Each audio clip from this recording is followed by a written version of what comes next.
Hi, I'm Dr. Sassi. If you're facing trouble with bladder leaks or need to rush to the bathroom all the time, there's a gentle and effective option that may help. It's called the Axonics Implant.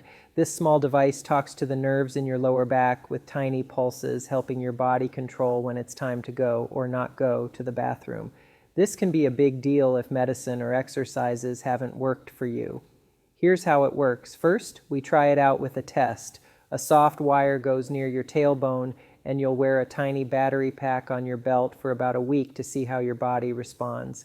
If everything goes well, if you're feeling at least 50% better, we go ahead with the real implant, which is about the size of a small battery and sits under your skin.